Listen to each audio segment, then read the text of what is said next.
کسی قسم کی سائنٹیفک ویریفیکیشن کے بغیر، ڈی این اے ٹیسٹ کے بغیر پاکستانی حکومت یا پاکستانی اداروں کے پاس کوئی ذریعہ نہیں تھا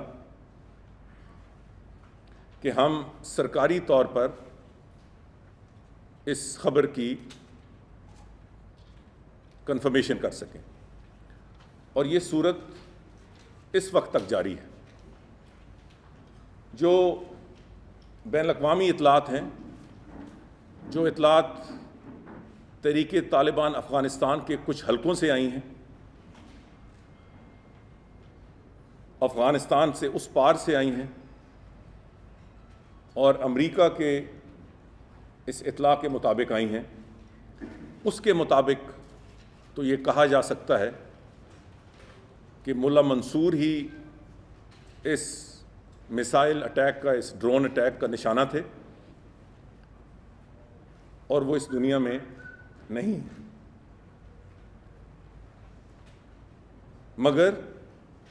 جیسے میں نے کہا ہے کہ حکومت پاکستان سائنٹیفک اور قانونی ویریفیکیشن کے بغیر اس کا باقاعدہ اعلان نہیں کر سکتی، اور اس کا ذریعہ صرف آج پیدا ہوا ہے کہ جب ان کے فیملی کے ایک شخصیت جو خونی ریلیشن شپ ہے، انہوں نے یہ میت ان کے حوالے کرنے کی درخواست کی ہے باقاعدہ طور پہ، اور حکومت پاکستان نے اس کے عوض ان سے ڈی این اے ٹیسٹ کرانے کی، کیونکہ ظاہر ہے کہ ڈی این اے ٹیسٹ موازنے سے کیا، آپ کا کوئی قریبی خونی رشتہ دار ہو، اس کا ڈی این اے ٹیسٹ اس میت کے ڈی این اے ٹیسٹ سے جب مطابقت رکھتا ہو تو پھر کنفرمیشن کی جا سکتی ہے، تو وہ آج ذریعہ پیدا ہوا۔ تو D N a test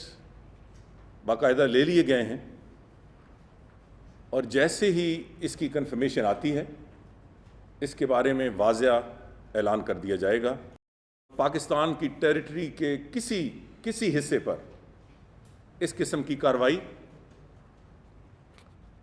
serious implications ہو سکتے ہیں پاکستان اور امریکہ کے تعلقات پر۔ اس کی کیا اظہار ہوگا؟ جیسے میں نے کہا کہ وزیر اعظم واپس آنے پر اس پہ نیشنل سیکیورٹی کونسل میٹ کرے گی، اور ایک مکمل جو نقطہ نظر ہے وہ سامنے آئے گا۔